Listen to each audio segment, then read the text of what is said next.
to educate, motivate, and build one another through shared knowledge and success. This is Young and Successful, and these are your hosts, Jay Chukwi, Kenny Awashika, and PJ Luminan. Welcome back to the Young and Successful podcast. Our goal is to educate, motivate, and build one another through shared knowledge and success. Our guest today is Dr. Mike Thomas. Dr. Mike Thomas is an accredited financial counselor and a lecturer at the University of Georgia.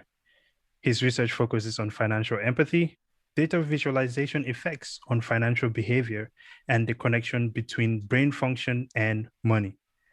Dr. Mike's philosophy on how to effectively interact with money can be summed up in his TED Talk, The Financial Empathy, Understanding the Story Beneath the Numbers.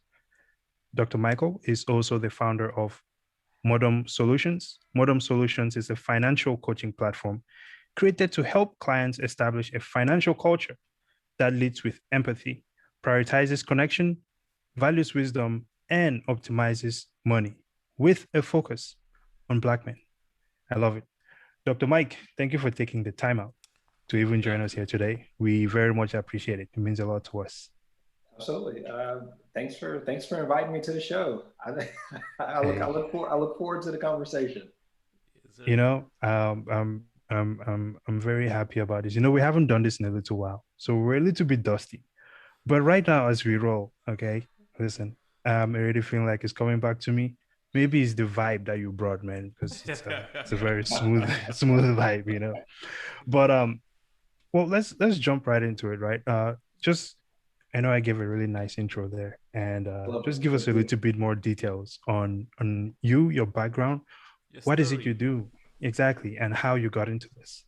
Yeah, a lot of what I do right now is financial education with a good bit of financial therapy that is sprinkled in. So a lot of the work, the literacy and capability outreach that I engage with is rooted in money mindset, psychology, systems, internal systems, which we could speak to mental health issues is an internal system. So for instance, if I'm working with someone and they haven't disclosed to me that they have a bipolar disorder or something like that, me telling them to stick to a spending plan or a budget or some type of program without them actually consistently taking their medication and following whatever protocol that's been established by a physician or a doctor is going to fall on mute, quite honestly.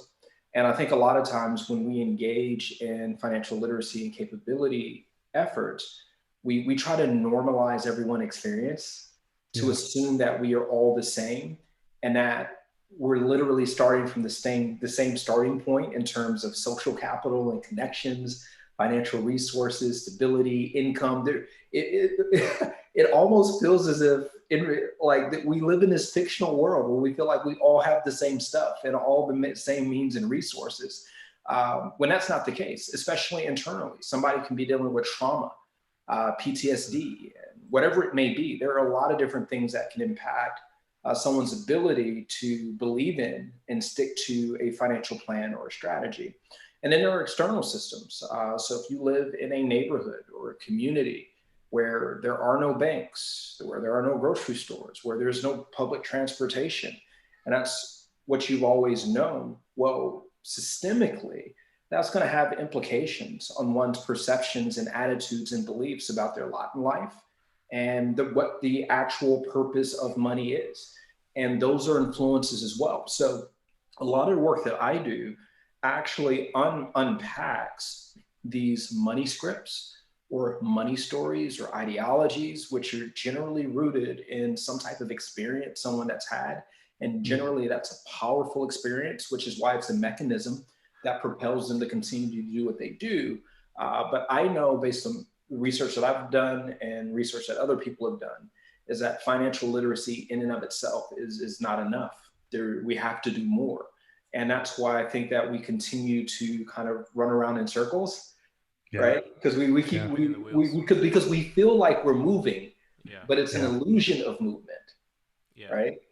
Absolutely. Because we can get people to nudge off their position a little bit, but unless we've dealt with the behavioral, psychological, emotional, community related things, you can have somebody who's trying to do well financially, but if your social capital, right, all the people that you're connected with don't believe or buy into this change that you're trying to engage in because you heard something from this podcast, Absolutely. it makes it difficult because then you then feel like an outsider within your community, right? And then when we think about social capital, what happens is when you're the outlier, when you're the person that's deviating from the norm, you get sanctioned.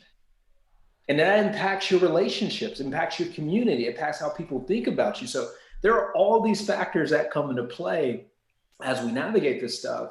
So when I engage either in teaching or lecturing at the University of Georgia, giving presentations, working at the local jail cells or some nonprofit organization, what I try to do is I really try to infuse what we're learning about neuroscience, what we're learning about trauma, what we're learning about mental health, what we're learning about just health in general. Like for instance, in order to effectively to manage your spending behaviors over the course of a day when your energy wanes, right? Right. Could actually be impacted by your eating habits. Yeah, yeah, that's Lack very of true. sleep. And actually it's been proven that if people have lack of sleep, it's much more difficult the following day to actually be in control of your behaviors, of your Yeah, mood, and your yeah. emotions. So But those of us that trade, when you're trying to trade, if you haven't had good sleep or if you're not well rested, your it's not mindset is there. off. It throws you It's off. not You there, can't right? even touch it. So what I'm getting at here is sometimes the optimal financial strategy has nothing to do with money. Sometimes it's about just better nutrition. Sometimes it's about better sleep. Sometimes it's about taking your medication. Sometimes it's literally about Yeah, getting a new routine. friend group. Absolutely. Yeah. That like Hey, there's Michael. so many different things that go into play here. Yo, you've said a lot, but we want to go back one extra step, right? Because Yeah. we want to jump into the nitty gritty. But before we jump into the nitty gritty, we always try to show people that before Dr. Michael became Dr. Michael, Dr. Michael and I were in the same chemistry class. Yeah. Struggling the way to the top or to wherever ladder we all going I through was in life. struggling. You were doing all right. Hey, man. So tell folks the journey, like how did you become a doctor? How did you become this guy that is talking about financial empathy? How did you even find out like, okay, this is really cool. This is what I want to do for the rest of my life because my community needs it. Because we really do need it. Because Yeah. growing up, the Yeah. environment, the community that we grew in at, oh, long story. But tell us how you got here. Well, I'm originally from Gary, Indiana, the G, Yeah. and GI. and honestly, like literally right before we graduated, Yeah. our high school was placed on probation. Other high schools that lost their accreditation, Yeah. and so we were kind of like in the midst of that. When we were in high school in Gary, we were top three murder capital of the United States, maybe Wow. even middle school and going into high school Yeah. for like several years in a row. Pull into the back So of the school. yeah, People getting shot during lunch. yeah, it Gas felt bombs. restrictive. Yeah. It felt School getting restrictive. shut down. Yeah, I think that's the best way to describe my upbringing, and I would say yours as well. It's just Yeah. restrictive. You always had to be mindful of your surroundings and where you Yeah. were or who you were with, Yeah. because if somebody had done something earlier that you didn't know that they had engaged in something, somebody can be out looking for them, and you can just be sitting in the car with somebody drive up, and that's the end of it. And so I think the best way to sum it up is that before I would leave the house, more specifically when I made it to when I was in high school, my mom would always tell me bullets don't have eyes. Like that was a real conversation that we were constantly having in terms of her concern for my safety and making sure that I came home. And that was Yeah. just the reality of where we came from. The beauty though is that even though there was all this other stuff that was going on, I have to say that I was incredibly blessed to know people like Kenny, Owoshika, Adawu, his other brother, and then other people who are at our school. Because one of my biggest regrets, and I see this now, and I see it so beautifully now, is that our environment didn't allow for everyone to blossom into the full potential that they're starting to tap into now. No. And if time isn't, think about it. If time is one of the most precious assets that we have, and if we had the capacity to kind of go back and say that, hey, you want to be an artist, explore it. We're going to support you in that. You want to do music, you want to do theater, we're going to support you. Want to do art, you want to do technology, because we had people who were already thinking that way. It's just that we just had to be tough or be perceived as being tough so no one would mess with us, right? This is true. And that was the culture, but it kind of diminished so much of the talent at that point in time that has blossomed. But imagine if it really would have took root then, and what we would be seeing today, as opposed to this being a deferred or delayed process. So that was the culture where we grew up. Honestly, within my core friend group, we didn't really talk about SATs, ACTs, what college we were going to, and things of that nature, even though people were sitting for the SAT or ACT, even though people were going to college, but that just speaks to the culture. Like it wasn't cool to kind of stand out in that way. And that's literally where we were. So for me, in terms of experiencing those things and seeing those things, I always felt like if you understood law and you understood money, you could do something. I've always had that philosophy. If you can understand the legality of the thing, and if you can understand finances, you could create or make change, because those generally are the two things that impact stuff, right? Even now, if we're going through an election cycle and something happens and it's unfavorable to another party, and this can be regardless of party, they're already strategizing, right? Of course. About how we can change laws or how we can maneuver or how we can, like, shift things in such a way that makes it more favorable for us. So you have to understand that part of the game, and that this goalpost is always going to be moving and there's no end to it. So once you engage in this process, you're locked in for life, right? This is what it looks like. It's never going to change. Even when I engage in financial literacy stuff, like I can educate somebody this year on something, some change can happen on Capitol Hill. Something's rolling downhill, and I have to educate them that the thing that we talked about last year is no longer valid. Now we have to use this strategy, right? So this never changes all the time. So you have to embrace that. So for me, I think I picked up on that really, really early. And that's what ultimately led me into pursuing an accounting degree, which is what I got my undergraduate degree in. I wanted to actually do financial planning at that time, but there weren't really financial planning programs per se. When we were starting out, financial planning has kind of evolved into something a lot more now than it had been in the past. Business schools were the main drivers. And then from my work as an accountant, my work in terms of overseeing an admissions office and working in financial aid ultimately, and looking at the family impact that not making a wise college decision can have in terms of not just setting back the student, but setting back an entire household, student loans, parent plus loans. And it makes it even worse if a son or daughter doesn't graduate, because now you don't get that degree, right? That then translates into this higher earnings that then justifies the investment that parent and child made in their education.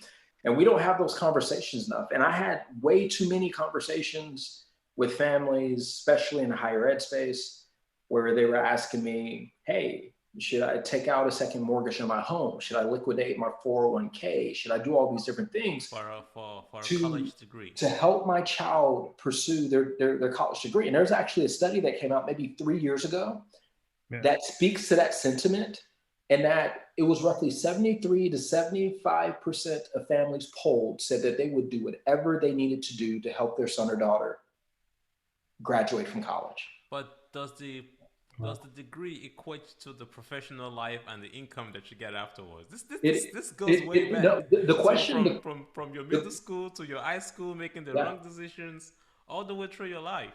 Yeah, the question is, it's relative, right? The degree is relative to the investment that you're making. Yeah. Right. So if you're going to use student loans, and you're going to take on 30 or 40 or 50 or $60,000 in student loans, but yet this degree that you're getting is only going to start you at around 30 or 35, then the question is on the front end, could I have gone to another institution? Yeah. Right? And I could have graduated with the same degree, Yep. and have only made it a $10,000 or $15,000 investment. For then we're saying, okay, potentially that could help, right? But if you're at the University of Georgia right now and you're a student and you go $20,000 in student loan debt and you're working in big data and statistics and data analysis, you're graduating making $100,000 a year. So This is true. So if I step back and I said, hey, here's the trade-off. Give me $20,000 and I give you $100,000 a year. Do you take it? Yeah. You do. That's a good Right. investment. So when we talk about this, it's the investment has to be relative to the return on the investment and how soon you're going to see the benefit of that return. And so when we have this conversation about college, we can't have it apples to apples for everything, because there are some people, because of the degree that they're getting, is setting them up really, really nicely to do well in life. But then there are other people, again, going back to that point I made earlier, who are thinking that regardless of the degree that everybody's making the same money. That's not the case at all. Yeah. You can actually go to payscale.com. So if there are any college students or high school students who are going to be going to college, because I do this with my class, I actually have them go to payscale.com and to select the major that they're majoring in and look at what the starting salary is for that major annually. Okay. And then after they've done that, I have them take that annual salary and multiply it by 0.70. So that's what their take home is going to be annually, less taxes and things of that nature. Then I have them divide that by 12. So that's giving us a ballpark range of what your monthly income is going to be based on your particular degree. And then I say, all right, based on the student loans that you have, in the future, if you continue down this path, we can already say this is going to be within ballpark range, your annual income. So every semester you make a decision to take out more student loans than you need to, or not to work over the summer to pay back and pay down student loans. If you choose to accrue this debt over this time period, if it's $40,000 on a 10-year repayment plan, you're paying 1% on that, which is basically $400 a month. So now we can say, even before you graduate, every year you take on debt, you're actually diminishing your discretionary income, and you can actually see it happening as a student. So now you have a choice. I can address this two ways. I can consider my major.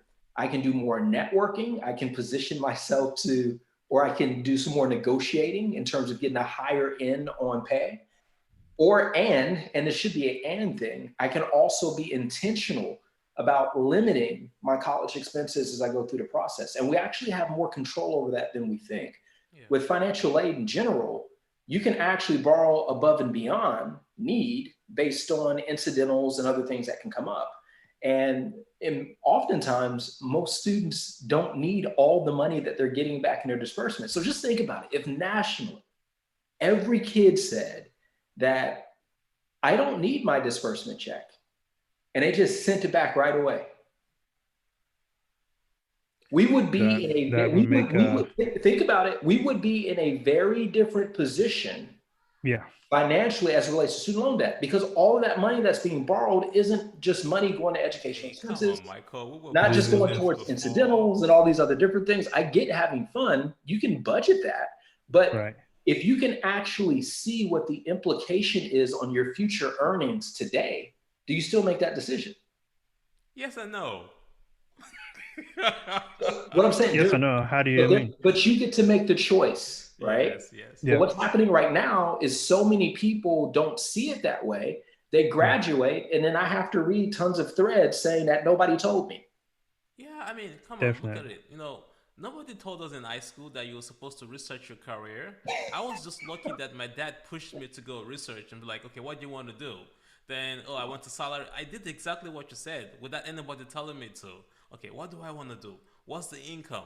What's blah, blah, blah. And that was kind of how I decided I wanted to do computer science instead of pre-med. Even though my dad was pushing me to do pre-med, I was already interested in computers. So I went towards that side, and I kind of knew that the future of that industry was going to be better off. And then I also made the decision to leave Gary and come to DC because the future of that industry was just not in that city. So Yes. it's all, like you said at the beginning of this conversation, your community, who you surround yourself with, all impacts your future decisions. And the decisions you make in life have a long term financial impact. Yeah, it all matters. And this is the thing. These decisions aren't just decisions that impact us. They impact our families as well. So so as we kind of stay on this narrative about education and money and things of that nature, to your point, most parents actually become hands off At the at very this early point Mm. stage, because it's which is not almost right. like a rite of passage, where it's like your son or daughter has to make this happen on their own. But if your son Right. or daughter misses important scholarship deadlines, if your son or daughter doesn't like submit the FAFSA in time, of course you need parent help with that or whatever it may be. All of these things have a direct impact on affordability because you're limiting your capacity to optimize your financial aid. So if you have a gap between what it costs to attend and what's owed, who fills in the gap? The parent, right? Absolutely. And then this Definitely. becomes a intra-family financial issue that then So, has implications for 20 or 30 years out. And that's assuming that your parents have paid off their debts. So yeah, then we have this conversation, right? Um, in terms of wealth creation and establishing wealth. Well, if an entire family, not just my household, but my cousins and my friends and other people in my community are basically weighed down with debt, it's very difficult to navigate the process of wealth creation, especially if we're choosing degrees that aren't high earning degrees relative to the amount of debt that we're taking on. And then that's impacted by how well you do in high school, whether or not you did some study prep, like all these things work together. So it's not just one isolated piece, it's all these pieces working together systematically to optimize college or a trade or whatever it may be. But at the end of the day, we need to be thinking about return on investment. And then how is this going to impact the family dynamic so that we can do what everybody wants, which is for the next Exactly. generation to do better than the last. yeah, But you just mentioned can't say something it. about You have the to go through the family process of dynamics. it. Sorry. You mentioned something about the family dynamics. We grew up in a culture where parents were such in a hurry to kick you out of the house by the age of 18. It's unfortunate. I don't ascribe to that philosophy. I understand families that do. Um, One of the reasons why, so I know, Kenny, you've read some of the work that I write on my Yeah, Molding I read page. them all the time. I love them. So a lot of the stuff that I write actually speaks to the heart of issues and not to the money of the issue, right? And so there have actually been several blog posts that I've written, several videos that I've posted that have talked about how integral it is for a family to come together and ensure that a child launches successfully. There was a book written a while ago called The Millionaire Next Door. You Yep. might be familiar with that one. Yep. Yeah. There's maybe 7 or 8 items on that list that most millionaires have in common. And number 5 on that list is that your child have their own financial and economic security. So what's happening here is that families aren't seeing just doing a little bit of extra work in terms of helping their son or daughter or their child launch successfully pays huge dividends over the life of that individual. Because if they are financially successful, that means that you get to keep more of your resources and save for your future, right? So that maybe once you get older and in maybe poor health at that point in time, you've set some money aside to take care of late-term care and some other different things, which then isn't a burden on a son or daughter or whatever it may be, depending on the culture of the household. All cultures are different as it relates to this. But if somebody drops the ball within the family, it impacts everybody. If grandparents drop the ball, it impacts mom and dad. And then if it impacts mom and dad, son and daughter don't get the resources that they were to get to branch them. If mom and dad do what they're supposed to do, grandma and grandpa did what they were supposed to do, and then they give money to son or daughter who has no financial sense and they blow it, doesn't matter. If grandma and grandpa do good, mom and dad don't. Right? So what I'm getting at here is that this is, to your point, Kenny, this whole dynamic of pressing upon or going against what typically has been Black culture, we need to debunk that. Like there's nothing cool about that element of Black culture because it's actually setting us back and not propping us ahead. And I'm glad that you brought that up because I'm going to speak directly against it. So I hope that somebody's watching this right now who has the mindset that as soon as my child turns 18, like they just need to go do what they do. No, I'm challenging. Like I'm looking directly at the camera. I'm looking at you, right? As someone who does this, as someone who works with people when they're most desperate, and I do this under privacy and confidentiality. So you would never hear me promote or talk about anything or any of the people that I've ever worked with, right? We don't do that in this space. And most people don't see the things that people go through that we see, that we help them work out of. So what I'm telling you right now is because I believe in the heart or the essence of what we do and maintain privacy and confidentiality. Just trust me that you're going to be better served by putting a little bit more energy and effort into ensuring that your son or daughter or your child launches successfully, because that means that they're going to be building wealth. You're going to be building wealth. And now we get into this process of wealth creation as a family dynamic and not as just an individual. And that's powerful. And that's where I think where we need to get to. Family wealth creation. So here's the thing. First of all, we have definitely dropped a lot in just these few minutes that we've been talking. And I've been taking some notes. So I don't know. This is probably going to be the longest question ever, but I'm going to just break it down because go for it. Because first of all, for one, I would like for us to come back to the wealth building for sure. And of course, we're going to switch gears from there. But I want to roll back to a few things that you said, right? So the first thing is just financial therapy. That is something you said at the very beginning that, to be honest with you, this is the first time I've heard those two words together. Okay. Right. And I thought that was very interesting. And I was going to ask what that is. But after you explained some of the things that you explained, right, where people are traumatized and distressed. Yes. No one ever thinks about how these people will handle money. So first of all, for you to be in this position that you're doing something like that, I think that's really cool. And then there's a couple of things. Working with people who are unbanked, whether they're like in an area where there's not enough banks, so they don't have access, right? The money they make. Right. So let's keep that in mind. And then there's also something else you also brought up was being your environment and how it affects you, right? You brought the example of wanting, where obviously we're all unique individuals and we all have our visions and our goals in mind.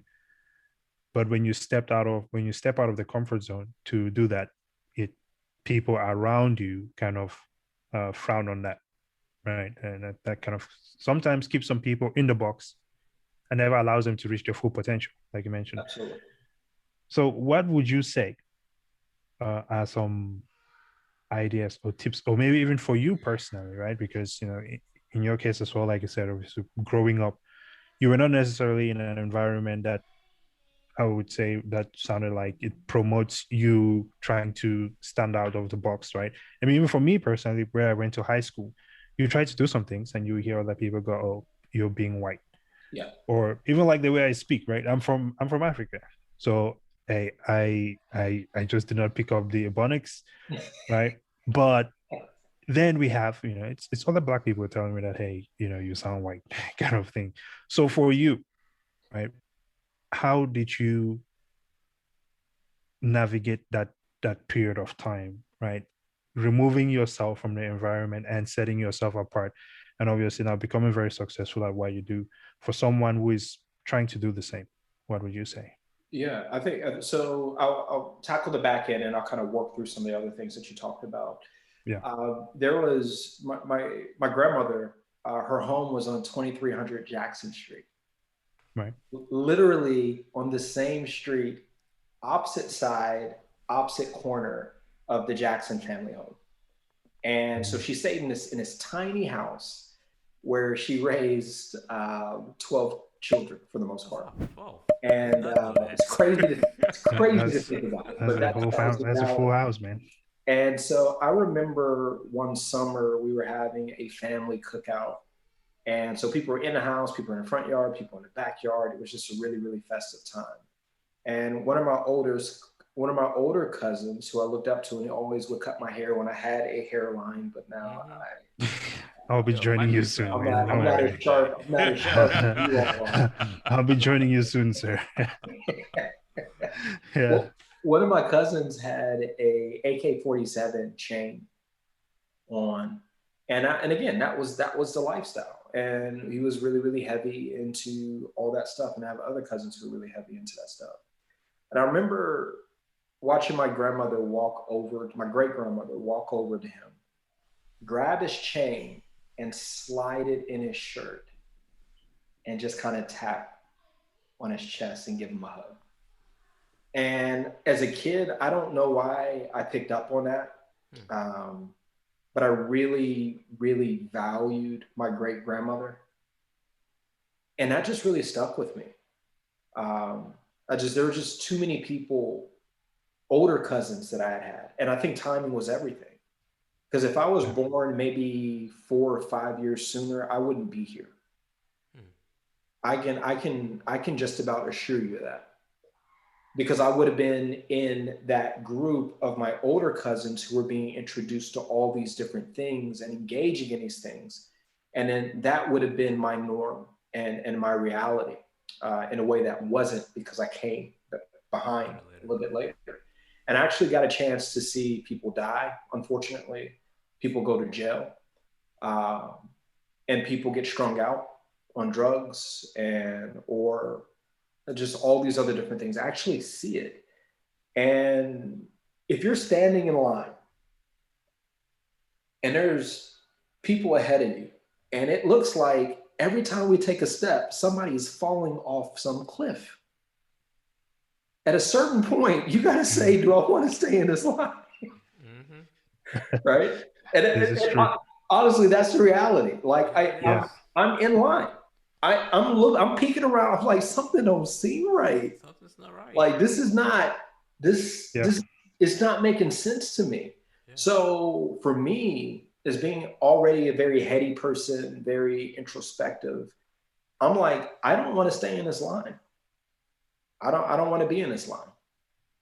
And for me, that was enough. In fact, I had a conversation with my dad maybe 4 or 5 years ago, and we were just kind of rekindling our relationship. And he said, I've always wanted to ask you this. He was like, why didn't you join a gang? Like, think about this. Like, you're having a conversation with your father. Yeah. And of all the questions he can ask about a lot of different things, one of the main questions he asked was, why didn't I?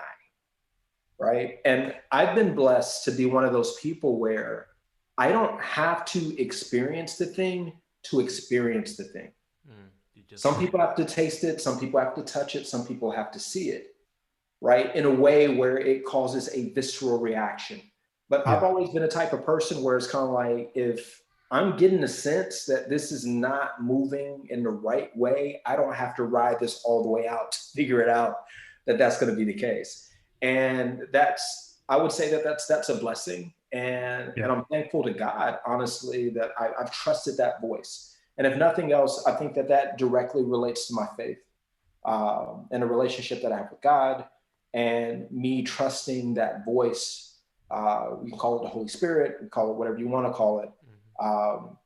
and just trusting the voice to try to do something different. And so I just give God all the glory, for opening my eyes and being willing to see those things.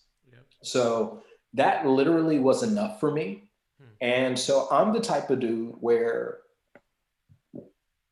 I was already listening to crossover music before crossover music was popular.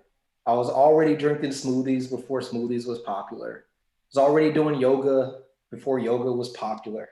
You're a hip man. Within Black culture, or in terms of Yeah. I don't want to generalize Black culture, but there is this box, Yep. unfortunately, Yep. Yeah. that has become this norm of Black culture, where growing up in Gary, even though it has its rough edges and things of that nature, we got to see diversity of Black culture, right? Even though it was rough, I still got to see middle class African Americans. I still got to see doctors and lawyers and people like that, even growing up in Gary during that time. Yeah. So I don't have this tight bottleneck view of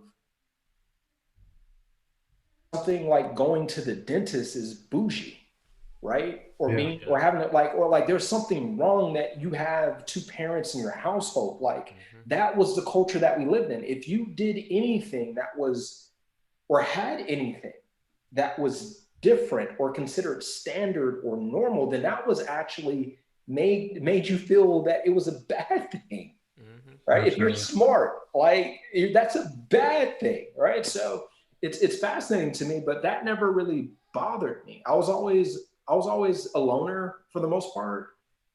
I've never been the type of person who likes crowds. I've never been the type of person, like right now, I drive a beat up 2005 Toyota Camry. I don't care what people think. Stacking the money. Like I had a good buddy of mine when I was staying in Atlanta, when I had my first job in an accounting firm, came to my apartment. And he was like, Mike, he was like, this is all you got to show for yourself? And I'm like, what are you talking about? Right? I have a small apartment. It's affordable. I have a good bit of discretionary income. I'm saving a lot of money. At that point in time, I probably had $30,000 or $40,000 set aside as a new graduate. And I'm sitting here, I'm thinking like, but that historically is Black culture. Right. But if I had an Aldi outside in the front. Yeah, within 22 inches. Yeah. If I was staying in downtown Atlanta somewhere off of Peachtree and had very little discretionary income, but I could afford all these things and appear to have something, then I would get people wanting to come over and hang out and do all that stuff all the time. None of my family members, nobody I know has ever asked me, Mike, what's your wealth position? Right? Like how much, what's your savings rate? Like, what are you doing to prepare for, oh, that is so dope. I'm trying to be like you, cuz like nobody. Yeah. But I could go out right now if I didn't have good credit and get a brand new, nice vehicle with a high interest rate. And then people would glorify me, even though I have something that potentially I can barely afford and it's going to depreciate. And then also I'm paying such a high interest rate on it that what I'm paying over time is going like this and the value is going like this. So my loss is even bigger than just the depreciation, right? That's right from high school. You know, folks want to move out, start paying for rent and buy a car. Yeah, I'm like, I want to stay home as long as I can. Hey man, people want to do it for the gram. They want to do it for the gram. But this is actually a really good segue because I was on your website. Yeah. And I was reading a little bit about what you guys do. And I think you kind of brought up one of those concepts there where essentially, in lack for a better phrase there, I would say living below your means, right?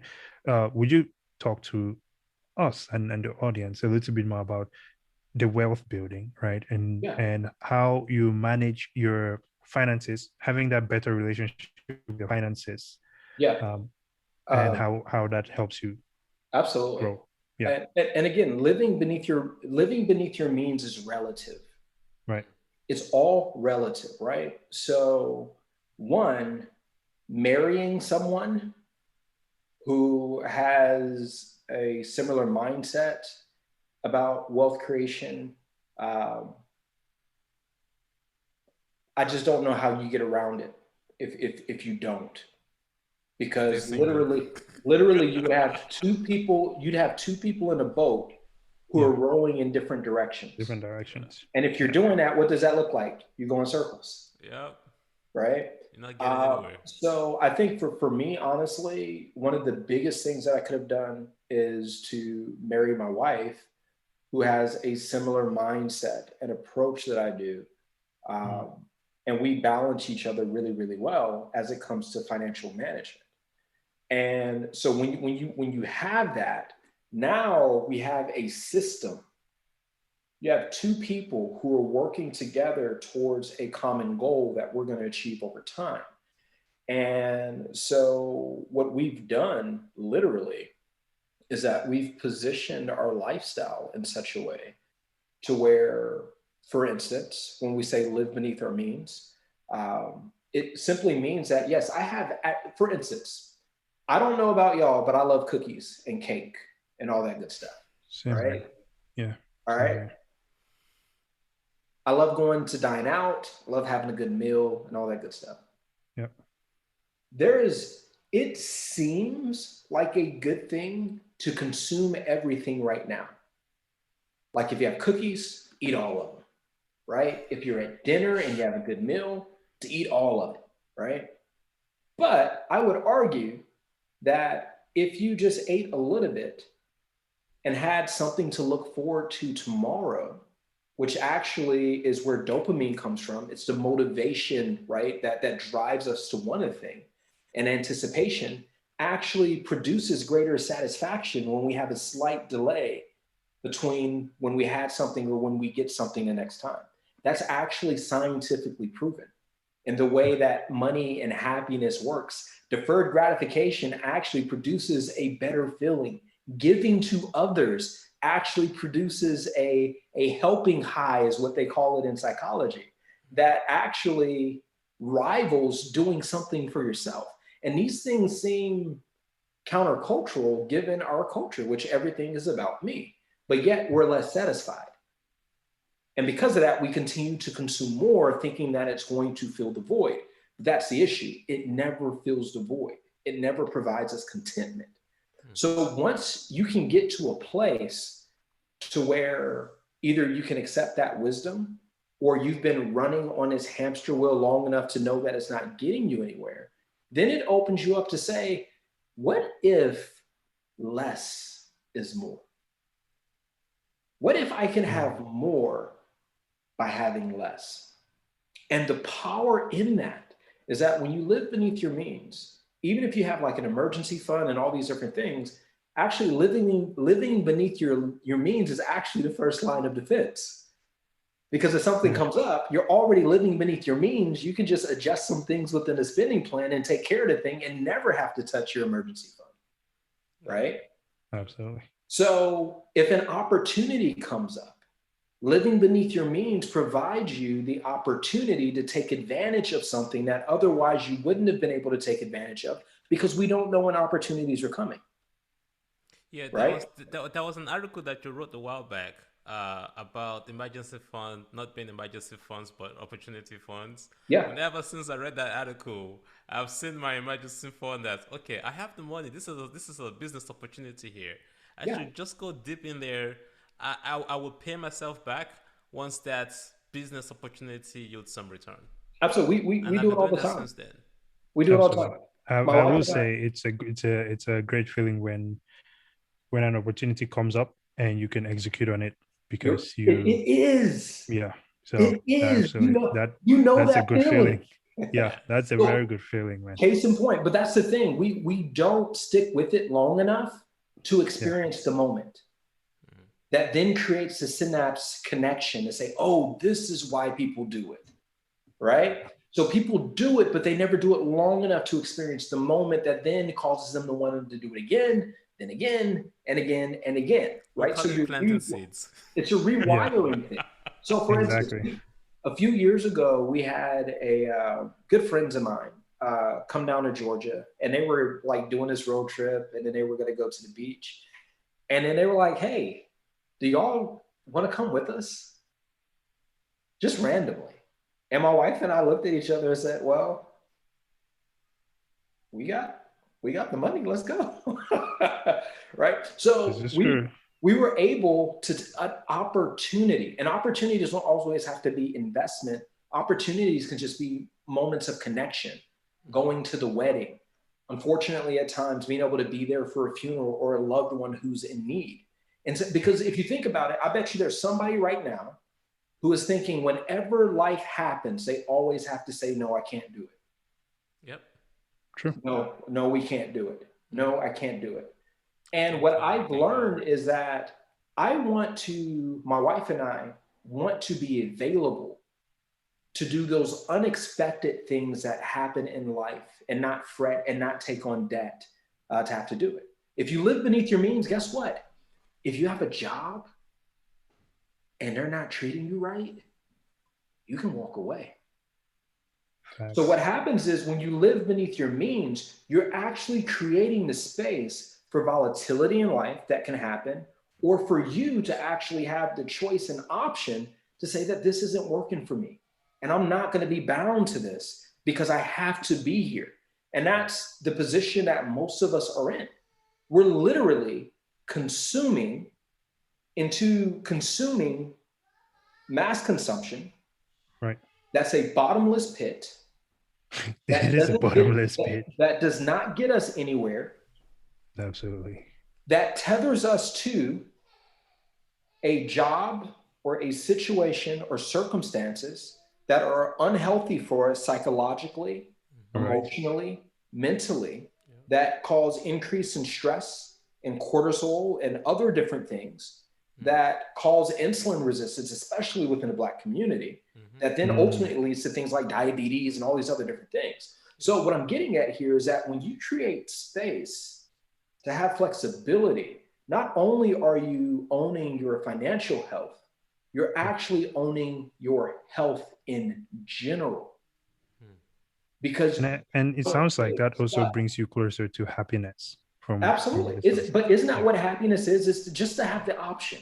That's literally at the end of the day.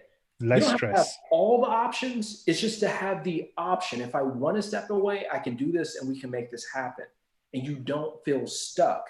And you don't need $1 million nest egg. You don't need $100 million and all these different things. But I guarantee most people, if, like, for instance, before we purchased the home that we're in now, my wife and I literally, we downsized. We lived in a 2-bedroom apartment.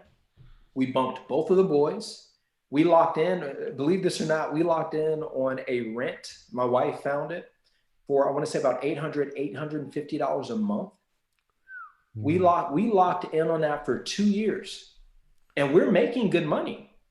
We could have afforded more if we wanted to, but what we were thinking was, because we plan out years in advance, we were thinking, well, if we do this for 2 years, we can set aside the difference and have a larger down payment on a home and all these other different things that we want to do and get what we want when that time comes, right? So we're in a home right now, but if people were to look from the outside in, immediately they just think, oh, well, you just got it like that. You work at UGA, your wife's a nurse. No, we lived in a cramped 2-bedroom apartment for 2 years to save as much as we could to position ourselves. And the issue is that a lot of people judge me because I have my doctorate, because I make decent money. And I don't judge them in their position or make any assertions or assumptions about them, and they know nothing about me.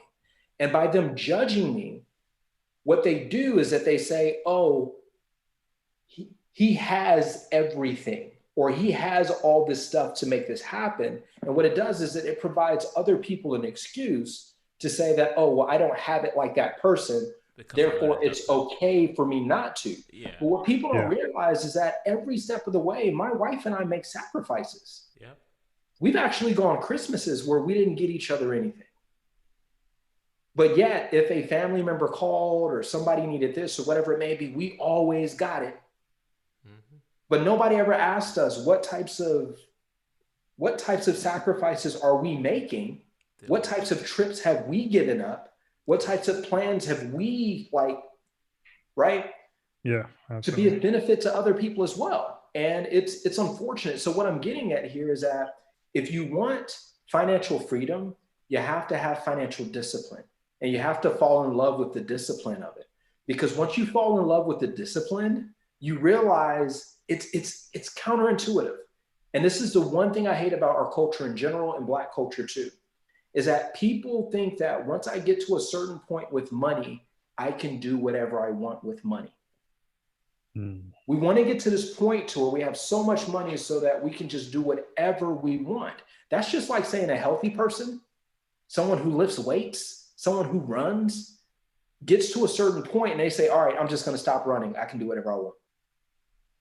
You're going to start losing your gains really quickly, whether it's lifting, whether it's running. If you stop running for 2 weeks, it's like starting over. Yeah, exactly. If you stop lifting for so if it's the discipline that gets you there, it's the discipline that keeps you there. And the longer you're disciplined, what you realize is that you get rewarded more and more and more for your discipline. And then if you can actually fall in love with the process of what this looks like, you get more, you keep more, you benefit others beyond yourself more.